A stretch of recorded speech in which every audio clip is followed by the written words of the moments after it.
Okay, so we just got finished talking about convex optimization, just defining our terms and what are the nice things about convexity, that things like local minima are global minima. That's really nice because then you know that if you're at a local minimum, then you're also at a global minimum, which the way you should think about that is that you can make local decisions just based on what's happening locally around a point for the function, and then based on those decisions, you can be pretty sure that you're making sort of global decisions with global ramifications. So, for example, when you're doing gradient descent, then we're going to see that fixed points are global minima for gradient descent for convex optimization, right? So the basic idea is that if you have a differentiable function, gradient descent, whether it's convex or not, it iterates the following thing, where you take your current point x, which you could think about this as your parameters, and you update it with x minus some eta, which we call learning rate, and times the gradient of your function at x, right? So computationally, the idea is you compute this gradient and then you remove it, right? So actually computing this gradient can be tough if you're in extremely high dimensions, which happens in artificial neural nets. And then this learning rate, I wrote it as constant, but it could be changing over time. So it could be, say, decreasing. That's sort of a typical decision, or it could be adaptive. So it could be based on the previous gradient iterates. So that's something you'll see in your favorite neural network framework like TensorFlow.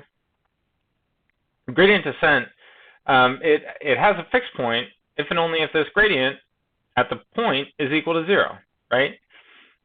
So immediately we have this nice property under convexity that if we have a differentiable and convex function, then because of the first order condition that says that f of x is greater than or equal to f of x naught plus the gradient of x naught transpose x minus x naught for all x and x naught. And when the gradient is equal to 0, this implies that it's a local minima, right? Or that it's a global minimum, right? It's also a local minimum because the gradient is equal to 0, right? So because of the first order condition, this says that if our gradient descent stops for a finite learning rate, then we're at a global minimum. And so this is a nice thing. This is a good property. It's a fixed point property for gradient descent. Okay, so what if our function is not differentiable?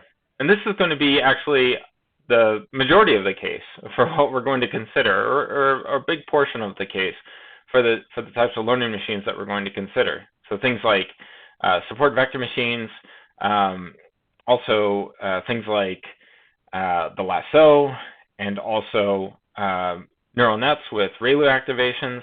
All of these things are going to have non-differentiable loss surfaces, right? So if f is convex but not differentiable, we can define something else. And the basic idea is that it takes the place of the gradient, but instead of being the usual notion of a gradient where it's defined using limits, instead we just say it's anything that satisfies this first order condition. So we're sort of doing it in reverse, right? Instead of taking a derivative and then saying that it satisfies the first order condition under convexity, we're saying anything that satisfies this first order condition is a subgradient, right? So this is something it's a vector, g of x naught, right, in the same space as x, so it's an RP, and it's called to be a subgradient if, and it's a function of x naught, right? It's said to be a subgradient if it satisfies this equation, this first order condition, for all x. Right? So this is saying that f of x is greater than this linear approximation where the slope, or this normal vector to the plane, is g, is this whatever this g is. Right? So we say anything that satisfies this for all x is a subgradient. And then we can define subgradient descent. So you just chosen your favorite subgradient for your function f. Subgradient descent just subtracts off some learning rate times the subgradient that you've chosen. Right? So the subgradient, it's not necessarily unique, right? That's one thing about this, is that there actually might be a lot of planes where their normal bounds that plane that passes through that point bounds below your function, right? So this can happen with functions that are sort of curved like this. Then you can have subgradients that kind of hinge around that point. We'll see an example of that. So we have that x0 is a fixed point if and only if this g of x0 is equal to 0, which is a minimizer. So because it's the same type of iteration as gradient descent, the fixed point theorem still happens. It's just if and only if that gradient is equal to 0, or the subgradient is equal to 0. So a good example is the absolute value, right? So if x is just univariate, then this makes sense. We're just minimizing the absolute value of x. And we know that the minimizer, just because we know things about the absolute value, we know that the minimizer of it is 0. So let's try to think of a feasible subgradient. So attempt 1, we're going to say that the subgradient is equal to 1 if x is greater than or equal to 0, and minus 1 if x is less than or equal to 0. We can verify that this is a subgradient. Let's just plug it into the first order condition. We have that x, its absolute value, is greater than or equal to the norm of x0 plus this x minus x0 in absolute value. So any either 1 or minus 1 that gets multiplied to this x minus x0, this inequality still holds. So it is a subgradient. But 0 is not a fixed point of this subgradient descent, right? So before I said that fixed points satisfy that the subgradient is equal to 0 at the fixed point. So that's true, right? But I chose the subgradient so that it's never 0, right? So it never has its fixed point, right? Even though it's minimized at 0, right? So we don't have this fixed point anymore, right? So that's sort of it means that the subgradient that I chose, because there are multiple choices of this, it has this property that 0 is not a fixed point of the subgradient descent. And that's a property we probably want. Okay? So our second attempt is, let's just define the subgradient equal to 0 if x is equal to 0, and 1 if x is positive, and minus 1 if x is negative. Sorry, this should be a strictly less than 0 here. Okay? So this is, we can verify that this is a subgradient also. And we pretty much go through the same steps we did before, right? And 0 is a fixed point of subgradient descent in this case, right? Because g of 0 is equal to 0. So this should be strictly less than here. So our subgradients are not unique. That's the first thing we've noticed here. We found 2 viable subgradients of the absolute value of x. And not all subgradients are equally useful in some sense. And so typically, the way we want to do this is we want to say, well, let's choose 0 if we can, right? Because then it's going to be a fixed point. That you know, if the subgradient can be 0, let's choose it, right? And so now we're playing this game of trying to verify that 0 is one of the viable subgradients at a point. So the subdifferential is just all of the possible subgradients at a point, right? So it's a set now. It's a set of possible subgradients. Right? And for every point, for every x0, for every point, this we have a lot of subgradients. And so for every point, we have a subdifferential, which is a set. And this set can change as we change this point. So the basic intuition is that, you know, there's a lot of different, there's possibly multiple lines that are tangent to a convex function and bound it below. So for example, you have this non-differentiable point right here for f, and then you have multiple planes that lie below the function f at this point where it's non-differentiable. Another property about subgradients and subdifferentials is that if it is smooth, if it does have derivative at a point, then it's going to be, if it does have continuous derivative at a point, then that subgradient is unique after all. And so we sort of get back all the properties we had about smooth, about differentiable functions when it is differentiable, right? The subdifferential is just, it just contains that single element in that case. Right? So that's one of its properties. So the subgradient, so some other properties are that's a subdifferential. It's closed and convex set. So that's actually kind of nice that it's convex. If f is convex, then the subgradient is non-empty and bounded. So there are some points that satisfy this under convexity. And if f is convex and differentiable, then the subgradient is equal to just a singleton of the gradient, which is something we had before. The subgradient of a linear combination of functions is a linear combination of the subgradients. So this is quite nice. And so when you have multiple sets, then that means that any linear combination of the elements of those sets is viable.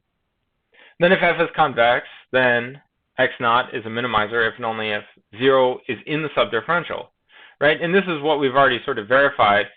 This is by definition effectively from the first order condition, right?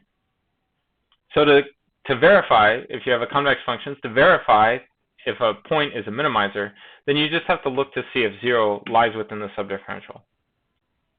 So for example, let's return to the absolute value function.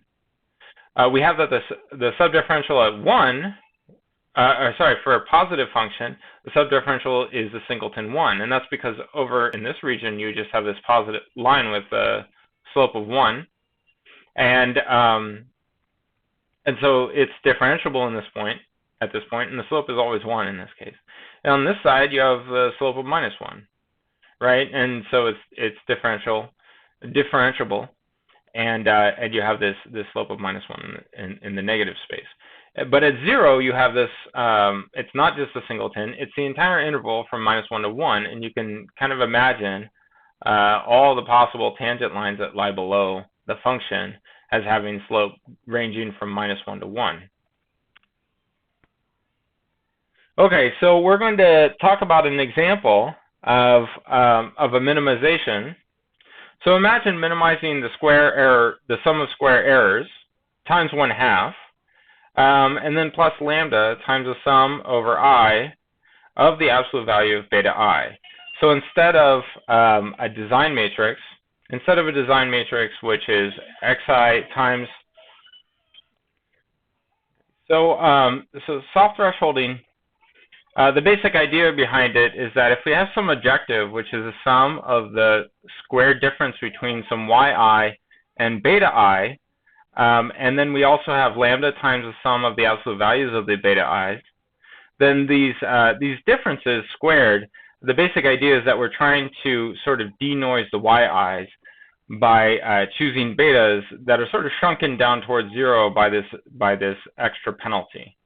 Right, so if I was to say remove this penalty, not have the lambdas at all here, then what this is going to do is just return yi is equal to beta I. Right, that would be the minimizer without the penalty. So that's when the lambda is equal to 0. When lambda is non-zero, then you can imagine that this is pulling the betas towards 0 in some sense. So if yi is going, and that's what this penalty is trying to do, it's penalizing betas that are away from 0, far away from 0. And we'll talk a little bit more about why you would want to do this, but the basic idea is that we're trying to select the yi's in some sense that are sufficiently far from 0 with this operator. This problem is separable. So what that means is that the minimization of f with respect to the vector beta is equivalent to minimizing individual components where the components only depend on beta I. So we can think of that as minimizing over beta f of beta. Beta is in Rn, just like y. This is equivalent to minimizing the individual beta i's of these functions fi, where fi is just this squared difference between yi and beta I times 1/2 plus this lambda norm, the absolute value of beta I.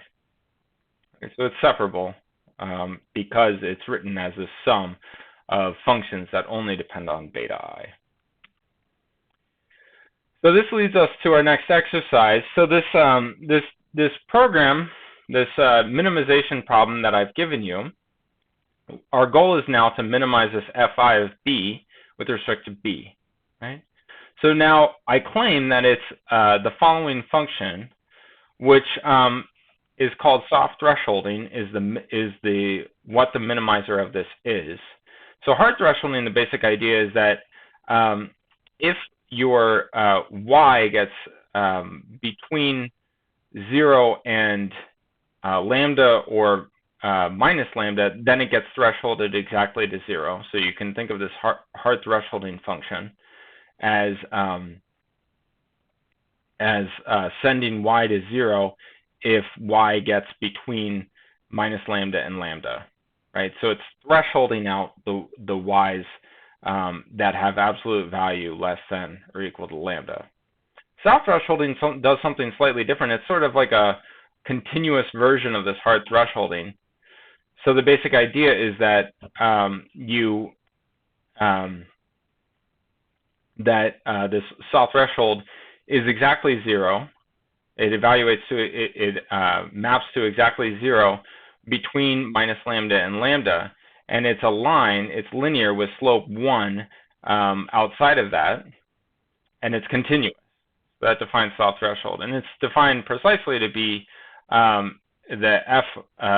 minimizer is b is equal to yi minus lambda if yi exceeds lambda. It's yi plus lambda if yi is less than minus lambda, and 0 if it's otherwise.